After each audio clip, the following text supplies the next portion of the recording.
Good morning, good afternoon, or good evening, depending on where you're joining us from today. My name is Joseph Beringhouse. I'm the VP of Marketing here at Tamnoon. What that means is I'm going to be the MC today. We'll try and get through some questions at the end, save some time to even answer questions in the chat.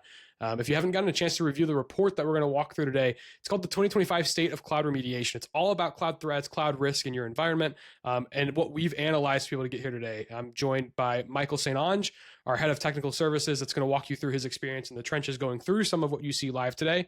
And why I love these reports, I think they give you a really deep dive into benchmark data for you to look at against your own environment. Maybe you're way better than what we're going to show today. Maybe you're worse. Maybe you don't know. Wherever you are on that journey, I think it's something that we get to explore together, and you now have some data to look at to compare yourself to. Now, Tamnoon, very briefly, managed cloud security service that sits on top of whatever your favorite CNAP is. It doesn't matter what it is, how long you've had it. We sit on top of it, ingest all of your alerts, prioritize, and then help you triage and remediate all of those pesky alerts. So we like to say, stop thinking about the alerts and just leave it to us. And that's where Michael's team and his team comes in. Once again, I'm the VP of Marketing at Tamnoon. I'm joined by Michael St. Onge, the head of technical services here at Tamnoon, who actually recently went and built the AWS professional services team, as well as working in the DoD and other industries, as well as an actual security practitioner on the end user side before taking on that consultancy side, including owning his own consultancy as well. Now he helps our customers get control of their CNAP and all the alerts, and has firsthand experience that we'll talk through today. So we're going to go through the research methodology very briefly, and then we'll talk through the first three key findings in this report. And key findings 4 and 5 you can find in the recording in the chat of this session as well. So keep an eye out for there. Really important before we dive into the methodology, there are two components of this. We're looking at alerts from the last 12 months of data. That includes two components: open alerts, so every alert that is still currently open today, and then closed alerts during that period. And so there's things that are still open today. There's things that were closed at the very beginning of it. There's things that were closed at the end. But there's two data sets. And then within those data sets as well, we looked at as many alerts as possible, all of the 4.7 million alerts, which we'll talk about in a second. And then kind of a real point of view of those alerts, which leads us into the second point here. We combined those 4.76 million alerts and brought them into about ballpark 1,800 categories. They're classified ever so slightly differently in different categories. There's hundreds, if not thousands, of certain alerts that are the exact same thing because they've been triggered multiple times in different environments for whatever reason. And every CNAP labels it ever so slightly. Like the word has changed or it's in a different order. And so we used, yes, everyone's favorite word, AI, and our own AI engine within our product to be able to bring those together into a certain categorization. I think it's important to call out that everything we're going to talk about here is also before Tamnoon did any remediation. We are very good at remediation. It's Michael's literally entire job plus our own solution. So we're very good at remediation. What we're going to talk about is before Tamnoon touched it or did any of that. So again, 4.76 million alerts collected from 7 different CNAPs across 1,800 different categories. And we've got different data sets. If you really want to dive into the methodology, you can read that in the report. But for time's sake, I'm going to keep us moving along here. The analysis methodology that we're going to talk through today, just to make sure we're all using the same terminology, is this. A notification generated by your CNAP or CSPM is an alert. That's what we talk about in this report. That's what we're going to talk about in this data. There's 1,000 different alert types in all sorts of CNAPs. A notification generated by your CNAP, issue, finding, alert, scary thing, whatever, is an alert. Misconfiguration, there's 1,000 different ways that vendors love to talk about this. And so we just wanted to make it very clear how we talk about it. Vulnerability, IAM problem, misconfiguration, whatever it may be, all misconfiguration. We're using that term exclusively across this entire report. And with that, we're going to dive into the actual findings. This first finding I know is one of my favorites. And it's one of Michael's too, and we're going to dive into it in just a moment. But different CNAPs classify the same misconfiguration differently. This could be for a number of reasons, one of which we'll dive into in a moment. But different misconfigurations should not necessarily be informational versus high. Maybe they should. Maybe they shouldn't. Michael, what do you see in the wild? Well, there's a couple of interesting reasons why we see this. First and foremost, the variation in severity levels actually reflects research and context that the CNAPs are trying to bring in to help us understand how important is this particular misconfiguration in the environment where it exists. So for example, we don't really see CNAP saying security groups should not allow unrestricted access to ports with high risk as being informational to critical. But what it is doing is it's looking at, is this a development environment? Is this a sandbox? Is this production? And they're trying to demonstrate that the production environment carries a higher severity than the non-production environment, for example. It's interesting and super helpful, assuming it's correct. There's a couple ways in which this goes wrong. The first is it is subject to the garbage in, garbage out principle. Stop me if you've heard this before, but sometimes you get customers who label their production environment as non-prod and their non-production environment is production. If that happens, the CNAP doesn't know that, and so you're likely to see severity levels that don't reflect reality. The second way in which this can go wrong is when you have a non-production environment that has access to production data or production resources. In that instance, the CNAP again is doing its best to try to tell you this is less important, when in fact to the threat actor and to the overall risk, it doesn't matter, right? Compromising a non-production resource that gets you to production data, I would argue that still should be categorized at the highest severity level. So I think that's why we see this variation. It's not as surprising as it might seem. I do think it's critical that we talked about this a lot, that difference as well. If your current security tooling isn't set up to take that configuration adjustment in place, you either need to configure it properly or be prepared to spend a lot of time triaging. And I think that's something that we do quite a bit, is also configuring those cloud security tools, whatever the CNAP is. Maybe it's a cloud native tool because you're not at a paid tool yet. Maybe it's an open source tool, whatever. If you're not able to configure that solution to fit your environment and fit your needs, it's going to be so hard to get out of that backlog, and your team is just going to spend cycles doing that.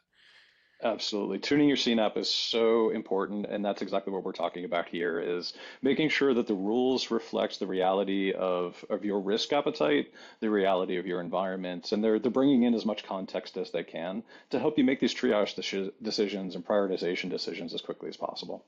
So let's look at a real scenario. And Michael, let's talk through this one a good bit. So if you have two CNAPs, maybe it's the exact same CNAP in the scenario, maybe it's different.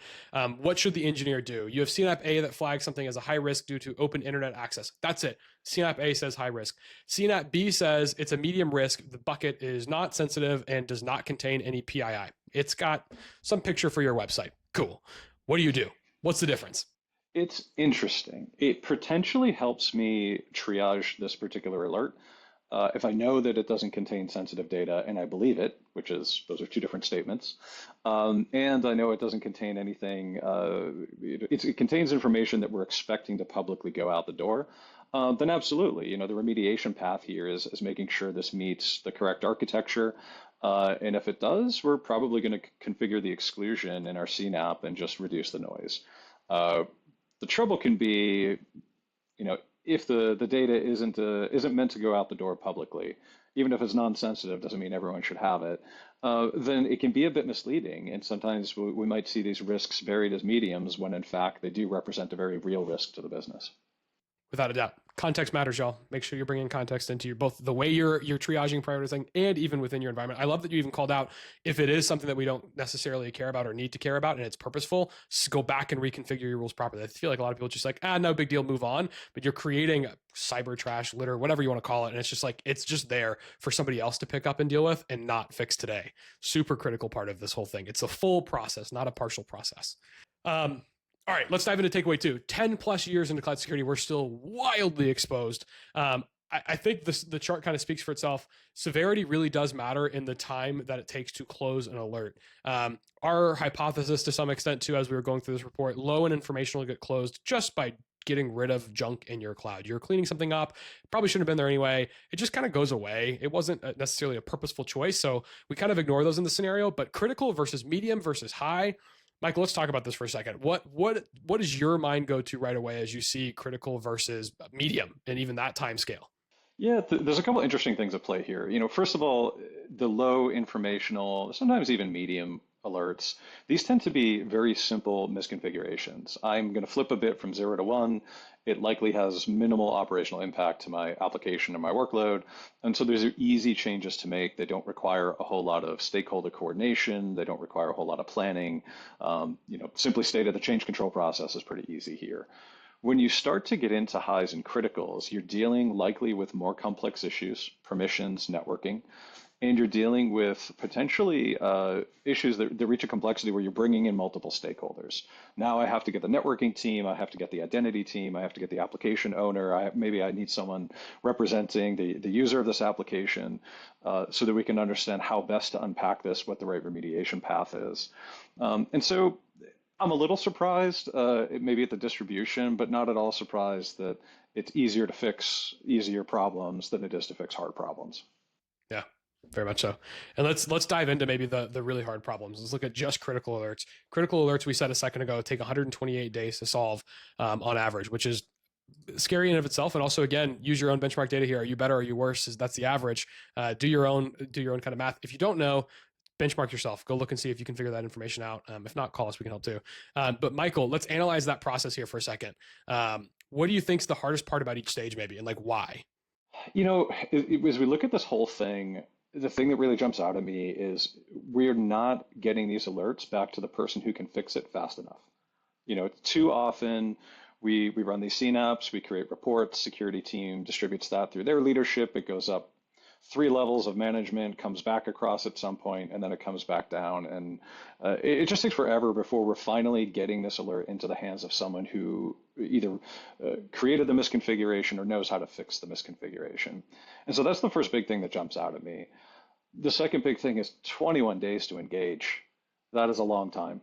That is a long time where no one is doing anything. It just sits in the queue, and it's likely because you're backed up fixing other things, and it's difficult to triage these things at scale on your own. The 42 days to triage and impact analysis, it's gathering that context, right? Everyone likes to talk about automated remediation, like everything is just flipping that bit from 0 to 1, but it's rarely that simple. And it does take time to understand the context. What happens if I change this thing? Go inspect the logs, for example, which is part of our playbooks usually. Let's make sure before we prevent a particular behavior from occurring in the future, let's make sure we're not breaking anything that exists today. And then the approvals and remediation, I mean, this is just simply working through the change control process. And of course, the larger, more regulated the organization and the workload, the longer these things take. Again, that's more stakeholders equals more time. It's hard to accelerate the humans. And Michael, that assumes that the person or thing is still running and or working there, not to mention, right? What if that person left? Yeah, we definitely see that in the wild where, things were developed a long time ago and the person who built it has long since left the company and now falls into what we call legacy. Yeah. Congratulations. We've kept the lights on and it's still running, but no one understands how it works and everyone's scared to change it. Yeah. Man, I feel like that's the biggest part. We're scared to change because we don't know what could happen if that thing doesn't work right.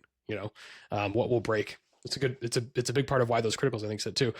And that takes us here to takeaway 3. I think it was one of the more interesting things for me was seeing just the vast disparity between criticals and highs. Our critical alerts making up 1.4% of the total CNAP alerts, highs making 33.7, and then of course about flat the rest of the way, which is also a little surprising. Michael, first gut reaction here. Tell me what your thoughts are. I'm not too surprised. I think our CNAP vendors know that if everything's a priority, nothing's a priority, right? So if they label everything critical, it's very difficult to sift through all that stuff. And so they're doing their best to say anything we label as critical out of the box, mind you, we believe that these are the most important things for you to solve. It brings us back to the point earlier, you should be tuning your CNAP. You should decide whether those are the things that are critical to you. And if they're not, or there's other things that are, make sure you're pulling those things in and configuring them as critical. And so because they do that, what happens is things that are genuinely very risky, they end up in that high bucket, right? We can't call it critical because everything can't be critical. And so we'll just make everything high instead. This is where the 5 severity levels, I think, do the security industry a disservice. One of the earliest conversations we had here at Tamnoon was not about, changing the severity level. It was about changing the severity levels, and should we get into that game? And the decision was no. There's no value in doing it. Instead, we should be talking about prioritization. And so that's exactly what we do: is we rack and stack these things by prioritization. But what that means is there are some very interesting things hiding in those high vulnerabilities. So super quick for those that aren't familiar with the AWS Instance Metadata Service, it's a service that runs on your EC2 instances. It allows you to make a web call and retrieve a bunch of information about the running EC2, including the credentials that EC2 instance would use to make AWS calls on your behalf. Earlier 2018 timeframe, there was a very famous attack. I won't bring it up. But it leveraged the Instance Metadata Service version 1 in a server-side request forgery attack, where an attacker was able to use an SSRF, trick the EC2 instance into making that web call, retrieving those credentials, and then unfortunately those credentials were very overprivileged, and the threat actor was able to make off with some data as a result. What is kind of interesting is sure it's a high. I think it's this is a very valid vulnerability. We're still seeing this in the wild today. But what's more interesting is there's an entire attack path that I just laid out there, right? The threat actor has to find that public instance. The instance has to have an application that has a vulnerability that enables an SSRF attack. The EC2 instance has to be running the instance or allow calls to the instance metadata service version 1, which is the unauthenticated version. And then the credentials have to be interesting. There has to be credentials and they have to be interesting. If we shift to the example on the right, the publicly exposed bucket, there is no attack path. You have put your data on the internet for absolutely anyone to go grab, and someone will absolutely go grab it. And so this is another one that can end up in that high bucket, pun intended, because we can't categorize everything as critical, as we just talked about. And oftentimes, these S3 buckets were made public intentionally. These days we could argue there's some better architectures that you could put together than directly exposing the data, but regardless, if you see this type of misconfiguration or alert in your environment, it's definitely worth looking into because again, there is no attack path. All the threat actor has to do is know it exists and your data is out the door. Let's talk about just some real world implications of that data we just looked at. I think this is an important one, and it's not meant to be in your face or anything, but if we acknowledge the hard truth a little bit as well, that if your criticals are 1.7% or 1.4% of your alerts and 33% of your alerts are highs, if you're not doing something to make it to where things that are highs that really aren't important go maybe into medium and things that are really crazy come into criticals, if you're not able to do a little bit better prioritization than even that massive chart, you're going to be in your highs for a long, long time. And so there needs to be a way to bring things out of those highs like we just talked about, that get to the surface and even get to the right person, going back to Michael's other point, to be able to get out of that backlog. It's something we're quite proud of, actually, that we do get a lot of our customers out of their backlogs, certainly out of their criticals within a very, very short period of time, and then even break into highs. And I know even in some scenarios we're into mediums now, Michael, which is even more insane. You got to have a good process for that. Go back to that attack path. If that critical is going to take 5 stakeholders and 3 months to fix, but there's a medium or a low that'll take me a week, I'm going to prioritize that medium or that low for this customer so that we can disrupt that attack path while we work on these critical issues that are going to take longer. With that being said, key takeaways here, Michael. Why don't you take this one? Sure. So, do understand different CNAPs are going to classify misconfigurations differently. Make sure that the alerts and severities are configured the way that is interesting to you. Meaning, if you're getting a critical from your CNAP and you look at it and every time it rolls in, you don't think it's critical, change it. It's best advice I can give. We are so widely exposed. It is really hard. There's no magic bullet. It's hard work to pore through these things. We have AI and automation and all these other tools at our fingertips, but it's hard work. That is genuinely where it is. Again, tune your CNAP, focus on the things that matter the most to the business.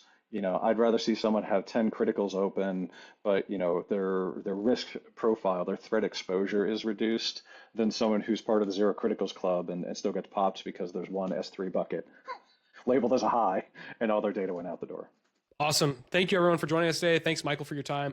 If anyone has questions or wants to talk with Michael, hit him up on LinkedIn. I'm sure he'd love to chat about cloud and security. And if you have any questions for us at all, reach out to us, tamnoon.io. We're always happy to help. We do this every single day with our customers. And so happy to help anyone wherever they are on their journey. Thanks so much for joining us today.